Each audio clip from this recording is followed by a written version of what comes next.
Welcome to the Real People, Real Business show, where we're talking with business owners who are in the trenches, everyday people who are working hard and have relevant and inspiring stories that you can relate to. Everyone we speak to is actively building and growing their business and is here to share their experiences, lessons, wisdom, and guidance so you can be inspired to take action towards your own goals. Today, I am so excited to welcome Claudia Consolati. She helps women find their voice and get out in the world through public speaking, and she has some really, really cool stuff to bring to the table, and I can't wait to talk about it. So welcome to the show, Claudia, and thanks so much for taking your time to share this story today. Thank you, Stephanie, for having me. It's such an honor and a pleasure, and I can't wait to chat. Awesome. So let's get started. Tell us how you got to where you are right now and where you are right now. Where I am right now is that I am a business owner and I also have a full-time job as a professor. And how I got here has been a very interesting journey that has been really my healing journey that led to the birth of my own business. So while I was in grad school getting my PhD and being trained to be a professor, I realized that I was speaking all the time and I was sharing other people's ideas all the time, but something was missing. And so I started a deep process of investigation about what that thing that was missing was. And what I realized is that what was missing was actually my voice. As I said, I was talking about other people's ideas, but I wasn't in the picture at all. And I had no awareness of what my ideas were, of what my deepest, most truest self was. So I went on this journey of actually finding my voice. And as I said, it was a healing journey, but also led me to ask myself whether I was doing the right thing by becoming a professor. And so I started to consider other ideas and other career ideas, and starting a business began to pop up in my head. And so while I continue on my track of being a professor, and I am a full-time professor of gender and sexuality now, I also created this business teaching public speaking first, but then I realized it was something deeper because it was about helping women access their voice and getting it out into the world. So tell me a little bit about, like, how do you define someone's voice? I mean, we're not talking about just, speaking. We're talking about, actually something that's a lot deeper and is a lot more tied to identity, right? Mm-hmm. Yeah, your voice is like yourself, your deepest self, what you believe in and your core values and your core ideas. And when you're in touch with your voice, then it's so much easier to get it out into the world. So yeah, it's not the literal voice, even though that might have an impact as well. And it's not just about public speaking. It's about accessing the deepest part of you so that you can project what you believe in out into the world, so that you can become like a broadcaster of your ideas, so that you can become a true leader, because you're not just trying to fit in into other people's ideas or other people's structures, which is what I realized I was doing in academia, but you're really creating the world that you want to see, and you're standing in your power as a leader and as a thought leader as well. So why do we have so much trouble? Why do we need help finding our voice? I think women in particular need help because of a variety of reasons, because of cultural messages. We live in a society that undermines, doubts, suppresses women's voices, and we see it all the time, especially and this is a trigger warning in cases such as the Me Too movement or sexual assault. Because of family messages, a lot of us were either super quiet and sensitive. I was the sensitive kid in a very extroverted, pragmatic family. And I felt no one was really paying attention to me, or no one was really understanding me. So little by little, I internalized the idea that I didn't have a voice and that my voice didn't matter. And that happens to a lot of women. Or if they're very extroverted, they get told that they're too bossy. They get told when they're little to shut up. And also, this is a relatively new area of study, but there's also ancestral messages that women have received throughout the centuries that their voices don't matter. And so what happens is that most women nowadays are deeply disconnected from their voice. They're trying to fit into a very masculine environment that is not built for them to succeed. And they're burnt out, they're stressed out, everything might look good on the outside, but deep down, they have this deep sadness, this deep existential hole in some ways. And that's because, in my opinion, is because they're not in touch their voice. They have yet to find it and then project it out into the world. So this really resonates with me a lot. And one of the journeys I've been on in the last year is I just wrote a talk about, being reluctantly feminine, right? And having grown up in the IT field, my entire career, I've been surrounded by men. And then when I moved into coaching, now I'm surrounded by women. And it's been so interesting how much of tension there is between what I had developed myself to be so that it was successful in a very male-dominated environment, and how I've had to unpack a lot of that. So is this something you see all the time? Is this something that's like common with women? Yes, it's very common. Even if you work in female-dominated fields, so for instance, in my field in academia, which is the humanities, there's more women than men. But women also have internalized these masculine models, and sometimes they're even more rigid than men are. But this is very, very common because we live in a society that was built for men, by men for men, and women were taught to fit in, not to create their own version of that society. And so that has a very serious impact on our professional lives, but also our personal lives, because like a side effect of like finding your voice is that your relationships improve, because all of a sudden you're able to speak your truth in all circumstances. But what you're talking about is very, very common, especially if you're trained in a male-dominated field. Well, what I found upon reflection was that all of the way of being that I had kind of created was manufactured from the feedback and the guidance I got as an early professional. And I would kind of I can remember instances of trying to move towards something that felt right, and then being told it was wrong, being told I was to this or I was to that, and stop doing that. But then it would work. Right? I would be the one always closing all the sales. I would be the one making the customer happy because I was using what I know now is like this inherently feminine energy that I have. And yet it was considered not the way you're supposed to be. And one of the things that I've been trying to do in business is teach people that actually digging in, men and women, digging into that feminine energy, digging into some of those more traditionally feminine characteristics is actually really going to help you in business. And it's going to make you a better business person, because these are all about connecting with people, right? So is that kind of what's missing? Is that what's missing in the way that we're going about life these days? So I struggle a little bit with the categories masculine and feminine just because of my field of study, which is gender studies. And I struggle with the idea of there being inherently masculine and inherently feminine qualities.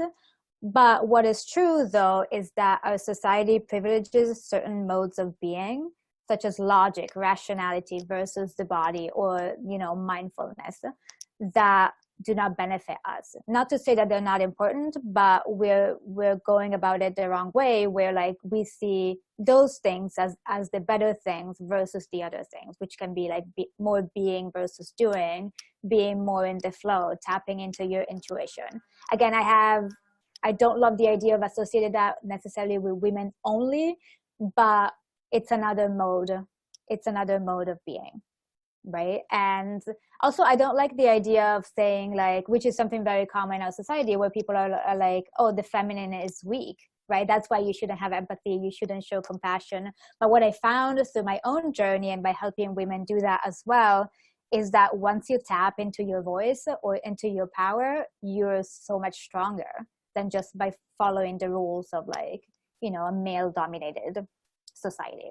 Well, that's true. I mean, in this talk that I wrote, I spent the first half of my life wanting not to be female or feminine, because I equated it with being weak and emotional and very like nonsensical, so to speak. But that certainly wasn't coming from, my parents or anything like that. But it was very systemic, right? It was something that inherent in cultural things, right? In TV shows, in books, and everywhere. It was Mm-hmm. always this emotional, goofy woman who, couldn't make a decision to save her life. Mm-hmm. But in reality, I know that that's not true, but there's this real like friction out there, isn't there? Yes. And, I also grew up with very progressive parents and in a very privileged environment. And I internalized all these messages through the media, through Disney movies, through what you see in magazines that are all about women losing weight, right? And there's like this war against women's bodies. And a result of not having your voice is that you're deeply disconnected from your body. And this new type of leadership that I advocate for is such an embodied experience where everything comes from your deepest source of power, which is your body. Ultimately, yeah. I love this. So tell me a little bit about how you work with people. So I work one-on-one and I coach women. So we work online, but we go through specific steps in terms of like healing what I call the voice blocks, because I believe all women have blocks to their voices, and sometimes they manifest actually as physical symptoms. So a lot of the women I work with have like maybe thyroid issues or like neck problems. So they'll manifest here as well. And it's like, it makes sense because it's that feeling of having something stuck in your throat, right? You want to say something, but it's stuck here. You feel like you have so much to say, so much to share, so many people to help, but something is stuck in your throat. So the first part of my coaching program is about healing these voice blocks. And I believe all women have some sort of like a voice wound that comes from society, from family, and from a history of oppression, ultimately. The second part of the program is about actually finding the voice, so identifying your core values and also creating a cohesive narrative for yourself, because like as we get traumatized growing up, I believe we're all traumatized. I mean, maybe it's like an intense, like a strong statement, but I believe especially women in this society are traumatized. And I know a lot of women, especially high functioning women, don't want to see themselves as victims, but I think once you acknowledge that, there's so much power in that to move out of that state. So it's about creating this cohesive narrative so that you can get clear on who you are and what is your story and what you want to create into the world, put out into the world. And then after that, it's about creating together a strategic plan so that you can begin taking steps into towards making your vision a reality. And I find that this vision is usually starting a business or writing a book or giving a TED Talk, for instance, so that they can share their more authentic self for the first time. It's just amazing. I can't wait to see some of the people that come out of this new program that you developed, because it's really powerful. But I'm interested, like how much of this was, let's go back even further. Yeah. You ended up as a professor of gender studies. Mm-hmm. How did you end up there when you had come through an upbringing where you yourself were, not there? Yeah, it's very interesting. I didn't even go to grad school for gender studies. I went for film and media studies. And then through that, I was studying a lot of feminist theory and writing papers about that and writing articles. So I realized that I was very interested in that. And I think at the heart of it was always like this need to understand myself as a woman and as an individual. And I was doing that through theory, which it was still very intellectual. I am a very intellectual person, but I was trying to understand rationally who I am and what my position in the world was. And I realize now, looking back, that that wasn't enough. It was giving me ideas and a feminist consciousness, but it wasn't enough to really understand my deep sense of self. Then when I finished grad school, I got hired as a film and media studies professor. I mean, there were a couple of years where I didn't really have a full-time job in academia. And that's when, they were very hard years, but I'm very grateful because it gave me the opportunity to really interrogate myself and ask myself, is this really what I want to do? Is this how I want to be treated? Like not paid well, without benefits, after I got a PhD from an Ivy League university. So I was ready to kind of like quit and find another career. And I had already started thinking about starting a business when I found the job that I have now, which started as a film and media studies position, but now I teach gender and sexuality as well. And which I love to do, and like there's a lot of crossover between my coaching and my teaching now. And I want to say also my work as a coach has influenced the way I teach, where I'm much more coachy in my classes and with my students. And it works really well. And I teach classes on stuff that really matters to me, such as like I teach classes on finding your voice, but also, you know, your sexuality and consent. And so there's a lot of crossover between the two. Yeah, and you've had a bit of a journey in terms of defining and designing what the work that you actually do as a coach and how that's separate from the work that you do teaching, right? Yes, and what I realized is that it wasn't enough for me to see myself as a coach and as a service provider, because I am an intellectual at heart. So I needed to create a business and a coaching program that actually sustained that, so that my marketing, for instance, and my marketing message could be an extension of me, first of all, and my ideas and my thought leadership, but also something that, like, you know, something that I would talk about in my classes, so that it would come really, really natural to me to talk about it. So I think my journey as a business owner has been moving away from service provider, which I was doing by helping women write their talks, their signature talks, which is a very valuable service. But I realized that for me, I needed to do something better, where I was creating a business around my ideas for how I wanted the world to be, and broadcasting those. Yeah, I love it. And as you moved into coaching, I know that some of the work that we did together was around alignment, right? Yeah. And figuring out why the work that you were doing when you were working with people on writing their talks was not quite cutting it for you, right? Yeah. Because your big pillar is that you need that intellectual stimulation, the intellectual capability. So in this new program that you've designed, is that going to meet all of your needs as a business owner as well? It does. So definitely the marketing piece does, because the program is built around, you know, my ideas. So to promote it, I promote my ideas that have been the result of a deep intellectual inquiry. In terms of the coaching itself, is very interesting, because yes, there is intellectual stimulation, but also it lets me be a healer as well. And I think I've always been, I'm an empath, I'm a highly sensitive person, and like part of my healing journey has been recognizing that I am actually a healer, that I'm really good at like holding space for people's emotions and for the hard stuff that you have to go through if you're embarking on the journey of finding and reclaiming your voice. So it's kind of like a very interesting combination of these two sides of me.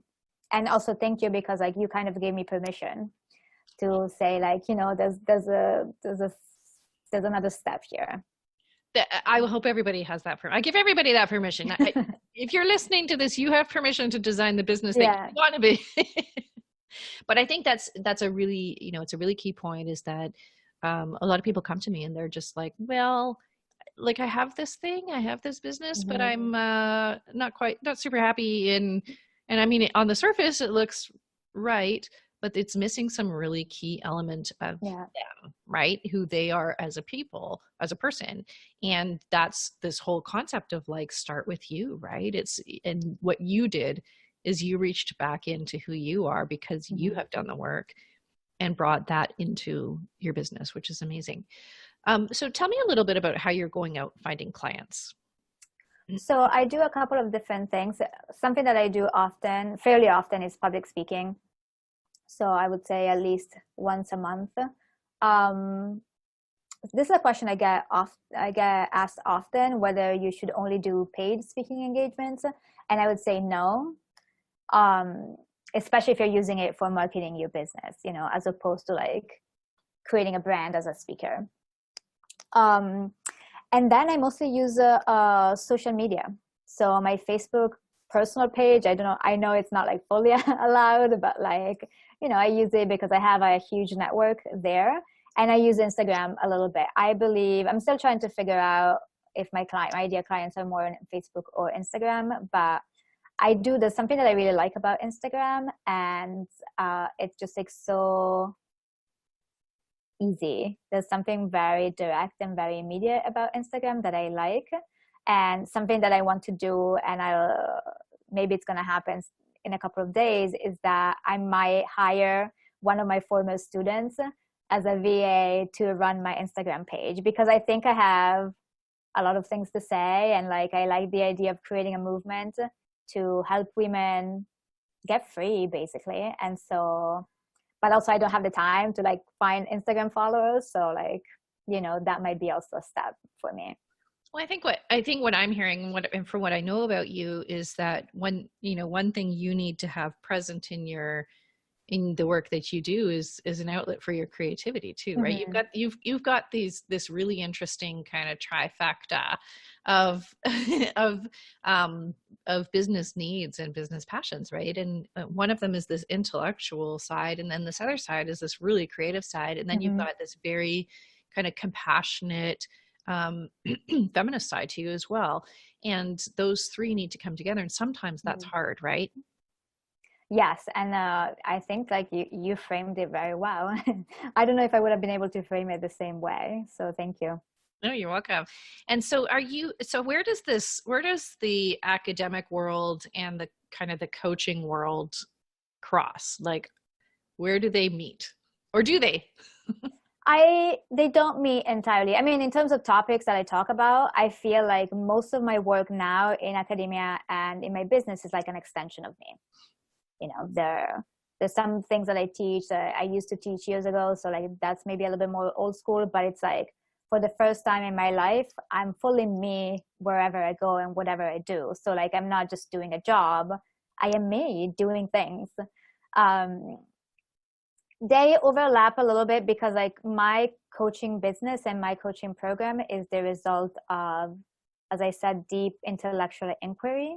So there's a lot of thoughts that went into it and into the succession of tools that I teach over the course of the program. And also there's a lot of thought that went into the marketing messaging attached to my business and my coaching program. So that's where also, and sometimes I think the things I say in my messaging are the things that I say in class when I talk about feminism or reclaiming your body or consent, boundaries. So there is definitely some overlap. Maybe, the language is a little bit different in the two areas, but like it's always an extension of me.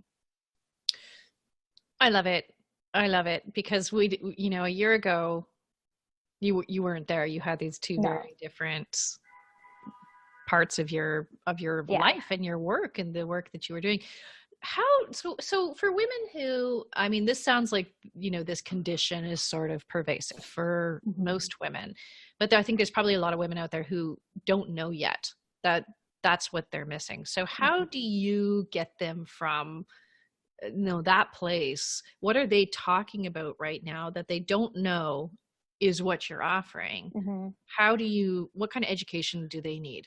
So usually what happens before they get to me, there are a couple of things that could happen. Is either they go through some dramatic change. For me, it was like finishing grad school. That came with, so not being a student anymore, and that came with a lot of questions, and then not finding a job because it's really hard to find jobs in academia. So I started asking myself all these questions. And then also for me was like my marriage and then my divorce. So a lot of women might have this kind of like what I call the inciting incident that kind of like leads them to question kind of everything, right? Even though they don't know where they're going, but they start asking themselves questions. Another case is where, a woman it might look like she has it all together, maybe a good career, good family, like everything is fine, looks fine from the outside. She's involved in the community, and then she's not happy. Something inside, kind of like the way I say is like something inside of her is screaming, which is the call of her soul, because she doesn't have her voice and she's meant to bring it out into the world. Usually what happens is that women don't go around thinking, oh, I don't have my voice. They might think that they need to improve themselves. Instead of being more of themselves, they immediately go to like, the workout routine or the meditation program, or, they read a ton of self-help books, which I definitely did and I still do. So definitely no shame in that. Or they start compulsively watching YouTube videos, right? So like, that's what they go to as sort of like a first way to figure out how to change their situations, why they're so unhappy, right? And they're still thinking at that stage that it's about external circumstances versus taking a deep dive into your soul and your voice. I'm going to go out on a limb and suggest that actually there are a lot of men who need to do this work as well. I think so, yeah. Sorry. No, go ahead. No, this is a fun story. I have a call next week with a guy that I went on a date with, but he's a therapist. And so we're thinking of creating a workshop together for men and women to kind of like communicate better, but it's about finding both of them having their voice. Amazing. I love it. Because we've built a culture that's not just oppressive to women, but also to men, right? We have a very like thin sliver of acceptable, ideal behavior. And anyone who falls outside of that is having a really, really difficult time right now. Yes. And there's also like, this is definitely one of the downsides of feminism is the dehumanization of men. Yeah. And I definitely had to go through a phase of like, I definitely had to acknowledge all my anger against men, because women are angry and it's legitimate. Women's anger is legitimate, but then, there's something else beyond the anger. Yeah. I agree. And I've always struggled with that a little bit. Like I can't in my mind wrap my head around, being so black and white, right? Either you like men or you don't like men. Well, I love men. Men are great, but there's been a lot of weird development over the years that changes behavior, and so we need to come at this from both sides, right? And at the same time, without excusing men and the fact that they need to educate themselves, because women have being in the the oppressed position, they had to learn how to find their voice and become subjects, while men, being the privileged people, didn't have to do that. So like, both men and women need to work towards a common goal, which I think it's totally possible. It takes hard work, but I think it's totally possible. And then feminism is totally for men. My favorite book on feminism is Feminism is for Everybody. I agree. I absolutely agree. And I think there's a lot, I think that's kind of what it's getting at, is that there's a lot that men can do and learn from the feminist movement as well. That is nothing to do with whether you're a man or a woman, right? Yeah. Awesome. And the idea is like about changing the system, not just about women becoming like men or having equal rights. Of course, equal rights are great, but there's a step beyond that, which is about together creating a different system. So you're not unlike a lot of people that I work with who have been in academia or some academic role, or like a consultant or like an industry expert, and they're kind of backing into their business. They want to create a business around this body of work that they have built, right? And so how do you make that transition? Because I know a lot of people who are listening are in that place as well. It is not easy because like, the world of business and even the idea of selling yourself is very different from the world of academia. Academia is like the ivory tower where like you just like say things and then like people are mesmerized by you, but it's not that you have to go out there and kind of like hustle. Especially once you have a position. If you don't have a full-time position, it's different. But if you have a full-time position, it's things come to you more than you going out and looking for them. It's not easy because, first of all, in academia, there's a lot of, at least in my field, there's a lot of negative bias against business. You know, you're corrupting yourself or downgrading yourself by leaving the intellectual world to deal with like entrepreneurship or sales or that kind of stuff. And for me, I have to say, I'm still in the process of figuring out what I like and what I don't like in terms of like the business skills that I am in the process of learning. So I like certain forms of marketing.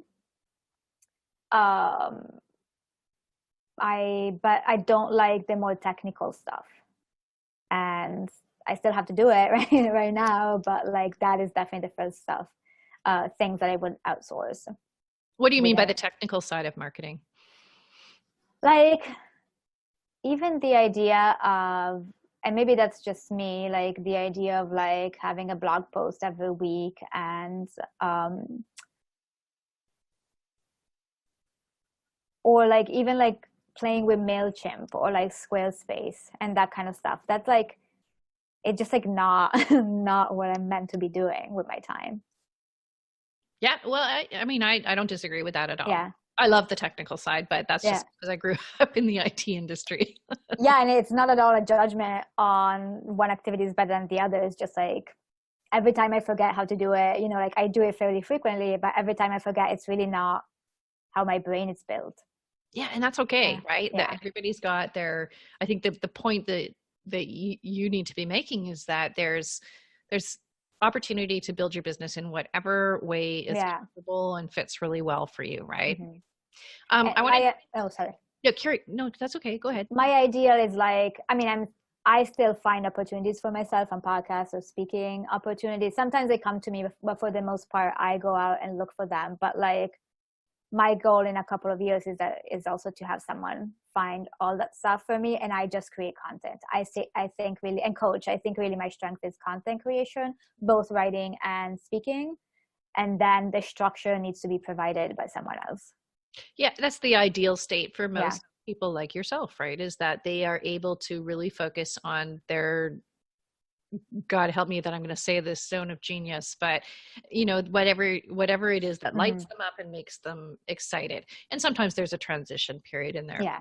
But I want to go back to something you said about leaving the academic world or having a foot in both, and why there's more conflict than just like available time. So there's stigma around. Yeah, there's definitely stigma. I mean, it might not be the case in all fields. Maybe like, you know, if you're in business or economics, you know, that might not be the case. So I just don't want to speak for those. But like, if you're coming from the humanities or social sciences, definitely the humanities, in my experience, you know, like doing business is seeing less than doing intellectual work. Of course. Which is ridiculous because like, you know, even in the best case scenario, academia is like, it's dying, it's crumbling, and you need to build your own brand. You need to find yourself opportunities. And so like it would be very helpful if I had learned, you know, sales skills and branding in grad school. I agree. I agree. And this is why, you know, I work with the people that I do who are just like you, who are, you know, have built some body of work. And they have gotten to the point where they're like, I'm not going anywhere with it, or I'm tired from traveling all the time and speaking and consulting, or, you know, I want to do more with what I've got. And they're kind of backing into a business. Well, it's not just how do I design the business and how do I make it successful, but how do I deal with this almost like this guilt that I have about moving into something that has traditionally been less accepted. And there's a bit of a snobbery around academia as well, right? But that's about, again, it's about finding your voice, and then it doesn't matter. You know, it's about owning your voice. Even if now I have a very rich social life and a very, you know, I have a community of people who are like me. Not many academics though. I don't know any academic who also has a business in my immediate circle. So like I'm supported in my ideas, but like when I started, I didn't know anybody. I didn't know business owners. I definitely did not know academics who had started a business. but you just have to do it. And that's when it's like, you know, that's when you learn how to be grounded in yourself. What are the conditions that might be present for someone who really truly has not found their voice or who has lost their voice? Like, what can we be looking out for as women and as men as well, that may indicate that we've got some work to do there? Yeah, that's a good question. So people pleasing, for sure, and being a good girl, and thinking that you're being so kind, but no one cares about you. You know, like you're putting all this kindness out, but you're not getting that back. You're not getting nourished. Something that happens also is weak boundaries and the inability to speak up, maybe in meetings or like, you know, at networking events, but also like this feeling that like people are taking advantage of you. And so I would say those are the two main things. And also in general, the feeling that like, you know, part of you is missing, you know, and it's just a feeling. And I'm amazed because sometimes I'm like, well, finding your voice sounds kind of vague, but then I ask women about it and they totally get it intuitively. You know, I think it's almost like there's this lovely thing you've created that feels like it should be sitting on a shelf, right? And there's, but it, you know, it's crafted perfectly according to the rules, but it's, you know, there's no deep core underneath it. Yeah. Yes, because it's also like perfectionism, definitely one of the symptoms, and most women struggle with it. And my theory on perfectionism is that it's a trauma response and a coping mechanism to kind of like keep things under control when actually the reality is that everything is unmanageable. And actually to get to the point where I am in my thought leadership and in my business, I had to heal from trauma myself and do a lot of trauma work so that I can teach it. I can teach trauma recovery as well, because the journey of finding your voice is also the journey of releasing trauma. I think that's so interesting, right? Is this real like recovery piece in tandem? Yeah. Because the other thing that we're taught, if we want to be like break the mold women, is that we're not victims, right? And that being a victim takes away our power. And in some cases that does, right? And in some cases, you know, knowing that we're in control of a situation or that we have a choice is really empowering. But in a lot of the dialogue out there, it's almost gaslighting, right? Like it's almost like we have to ignore this true victimhood. But I think it's more about not so much ignoring it, but finding ways to address it that are empowering for you. Yes. And also like, I've thought a lot about this because like, yeah, as you said, there's a lot of like spiritual gaslighting out there, even like the positive affirmations, which really don't work if you don't do the deep work. I think there is power in understanding how you personally or you as a woman have been victimized by society, not to stop there, but to then understand what you can do to move out of that. You know, so there's a practical component, and what you need to do is like trauma work. Is that type of healing that I do a little bit. I don't call it like that, but I'm not afraid. You know, some people say like, oh, you shouldn't use the word trauma, but like, I am a deep person. I need to get to the truth of things. And, you know, I want to use the word trauma. That is the truth of the situation. And I think there's so much power in understanding that you're traumatized, that your body is traumatized, that you're always stressed out, that you're always anxious, that you have like low grade depression. That is trauma. You know, it's not just like there's something wrong with you. And I think as women, we're meant to be nurturers, right? We're rewarded for being nurturers, and for us to take care of ourselves is considered to be indulgent or self-fulfilling, and there's a lot of guilt and shame associated with it. So for us to address trauma in ourselves, and we immediately go to this place where we're like, well, we weren't abused, we weren't like these traditional traumatic situations, so we should just shut up and deal with it, right? But you can see in your body you're actually having a physical trauma response, even if what caused it was not categorized as trauma, right? Mhm. So I think that we're almost creating trauma from holding ourselves back from reacting and responding Yeah. appropriately when it happens. And it's not our fault. It's not women's fault, because we just don't have the paradigms to understand what is going on. We immediately go, oh, there's something wrong with me.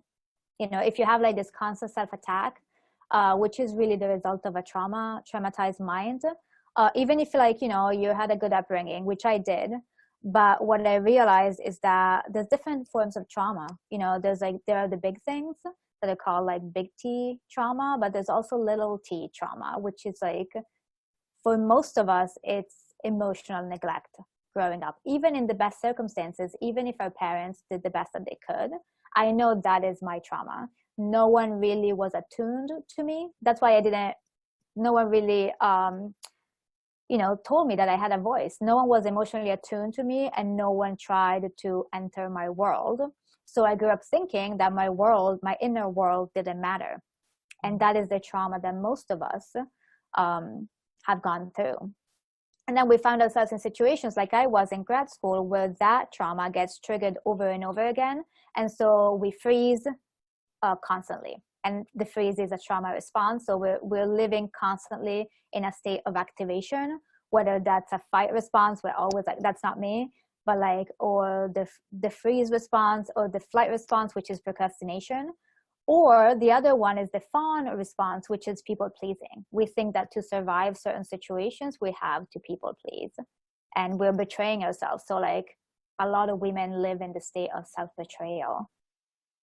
And that comes very much from, almost Maslow's hierarchy of needs, where our top need is to be known and be part of something, right? And that's we're living in this very long period of adjusting from hunter-gatherer, fight for yourself mentality to, and that's so genetic, and it's so in our DNA and what have you. I want to shift focus a little bit. This is such a fascinating topic, and I know you and I could talk forever on it. Tell me a little bit more about like what's been the most pivotal shift for you in building this business? Well, definitely the shift from a service, which you gave me permission to do, from service provider and more strictly public speaking coach to, really actualizing my vision of the world and supporting other women in doing the same. So I would say, because what happened, the way I thought I had to build my business was like following other people's models.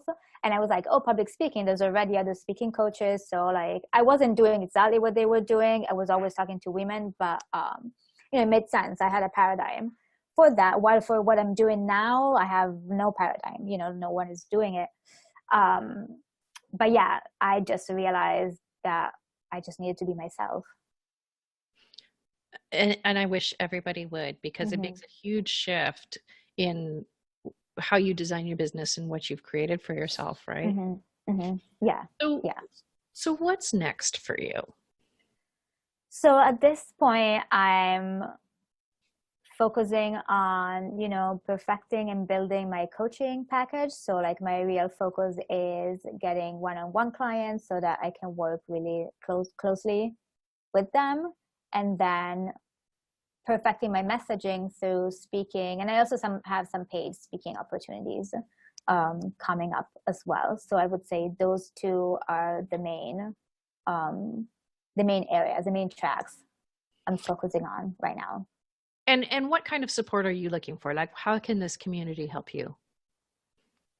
Definitely by spreading the word. And also, I would love, something that I want to do is also having joint interviews, like what we're doing right now, or also like on Instagram, so that I can tap into other business owners' network and they can tap into mine. So I love those types of collaborations. So if anyone in the group has, or any of the listeners has, works with a community that could benefit from the work I do, and if you think that there's some crossover, I would love the opportunity to talk to your peeps and you talk to mine, and to have a conversation around these topics. Amazing. I do the same thing. It's one of my favorite things to do. So I love that for you. Absolutely. Yeah. Okay. So we're coming a little bit up on time. I want to ask, there's a question I ask everybody, and I would love to hear your perspective on it. What's the difference between what's real and what we hear out there in the world about doing business? Well, my answer would be that you need to find your voice, so you need to find yourself first and what you really want to do. So I really believe this. It's not about the skills. I mean, eventually it's about the skills too, but it's not about the strategy over that strategy. It's about being fully aligned. And it's really a spiritual alignment, because then everything kind of like comes from you. It's kind of like an extension of you. And then from that point, you can build skills. You understand better what you're better at. So like, I don't know, for me, the advice that's out there is like kind of like dehumanizing and very, very technical. Maybe focus more on the technical stuff than the human stuff. I agree. Yeah. I mean, my whole thing is start with you, right? This humanization of business is so, so important. Mm-hmm. Awesome. And, I come from the ivory tower, so like, and I'm an introvert, so it's not always easy for me. I'm very good at talking to the crowd, but not always easy for me to sustain, nurture one-on-one connections. I will tell you 80% of the clients that I work with and the people that I have out in my community are introverts. Yeah. And they're doing business, and they can, right? Yeah. Whereas I think a few years ago we were kind of told, like, unless you're a hustler and you're an extroverted crazy person, you can't be successful in business. And I call BS on that for sure. Oh yeah, that for sure. Yeah. Awesome. Okay, so we're going to wrap this up, but can you tell the listeners where they can find you? I mean, there's so much fascinating dialogue going on in your world. Yeah, thank you. So they can find me on my website, which is www.thewomenspeakuproject.com. And there you can find a free guide to get started on this journey of unlocking your voice and getting it out into the world. The guide is called the Top 3 Blocks to Finding Your Voice. And it's really the groundwork that you need to understand to then embark on this healing journey to kind of like to get free and make your dreams a reality, even understand what your dreams are, but also live this fully embodied, fully empowered life as a woman, not just as someone who does well in a male-dominated world. Amazing. I love it. Okay. Thank you.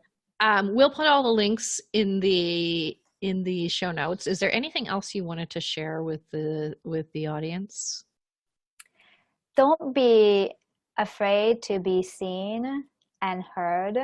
I know it can be a big edge.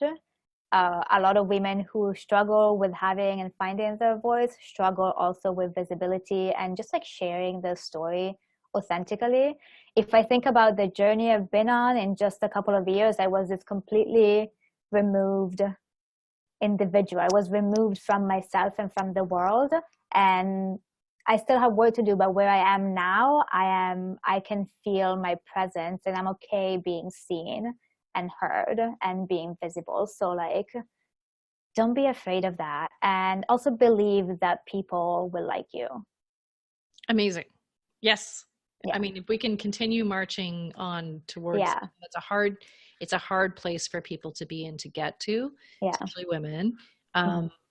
If we can continue to do the good work, we're going to change people's lives for sure. Yeah. Awesome. I believe that. Awesome. Thank you so much. Okay.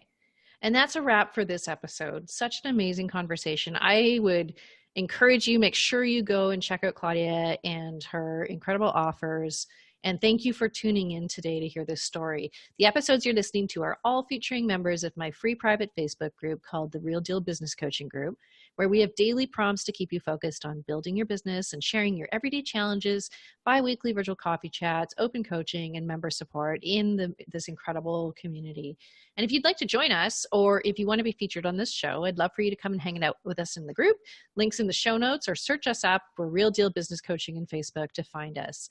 And finally, I would love for you to join us for our next episode where we're going to be speaking to Robyn Miller, who runs a multidisciplinary design studio. And where she wants to work with her clients to create this immersive brand experience to express their passion in a way that's just right for them. So I can't wait to talk to Robyn. I've known Robyn for many years. She is this really beautiful person. So tune in and make sure you come to hear her story as well.